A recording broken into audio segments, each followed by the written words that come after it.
ఒకవైపు పార్లమెంటు వెలుపల ప్రతిపక్ష ఎంపీల నల్ల దుస్తుల్లో నిరసన, మరోవైపు జంతర్ మంతర్ వద్ద కాక్రోచ్ జనతా పార్టీ ఆందోళన. ఈ రెండు దేశ రాజధానిలో రాజకీయ వేడిని ఒక్కసారిగా పెంచేశాయి. భద్రతా కారణాల వల్ల 16 మెట్రో స్టేషన్లను కూడా మూసివేశారు. అసలు ఢిల్లీలో ఏం జరుగుతుందో ఈ వీడియోలో తెలుసుకుందాం.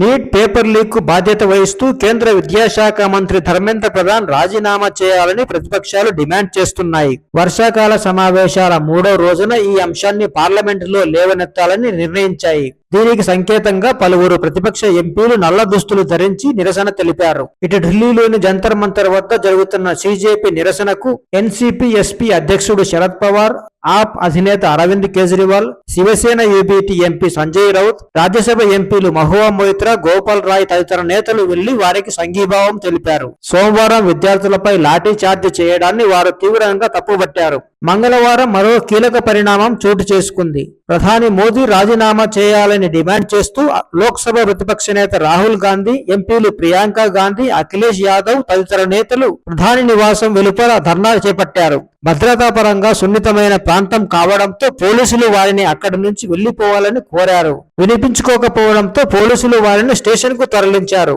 అక్కడ కొన్ని గంటల పాటు ఉంచి తర్వాత వారిని విడుదల చేశారు. విడుదలైన తర్వాత రాహుల్ మాట్లాడారు. విద్యార్థుల సమస్యపై చర్చించేందుకు ప్రభుత్వం సిద్ధంగా లేదని ఆరోపించారు. సోమవారం జరిగిన ఘటనకు ప్రధాని మోదీ విద్యార్థులకు క్షమాపణ చెప్పాలని డిమాండ్ చేశారు. అలాగే పరీక్షా విధానంలో వెంటనే సంస్కరణలు తీసుకురావాలని కోరారు. ఇటు నిరసనల నేపథ్యంలో జాతీయ రాజధానిలో భద్రతను భారీగా పెంచారు. వాహనాల తనిఖీలను ముమ్మరం చేశారు. అదనపు పోలీసు, పారామిలిటరీ బలగాలను మోహరించారు. ప్రయాణికుల రాకపోకలకు అంతరాయం కలగకుండా చర్యలు తీసుకుంటున్నారు. భద్రతా కారణాల దృష్ట్యా 16 మెట్రో స్టేషన్లను తాత్కాలికంగా మూసివేశారు. మరోవైపు సామాజిక కార్యకర్త వాంగ్ చుక్ కు మద్దతుగా అమెరికాకు చెందిన న్యాయవాదుల బృందం న్యూయార్క్, శాన్ హోసేలలో ప్రదర్శనలు నిర్వహించారు. హిందూస్ ఫర్ హ్యూమన్ రైట్స్ కార్యకర్తలు న్యూయార్క్ నగరంలోని యూనియన్ స్క్వేర్ సమీపంలో మహాత్మా గాంధీ విగ్రహం వద్ద నిరసనలు తెలిపారు. అలాగే లండన్ లోని భారత హై కమిషన్ ముందు, భారత రాయబార కార్యాలయం దగ్గర కూడా ఇలాంటి నిరసన ప్రదర్శనలే జరిగాయి.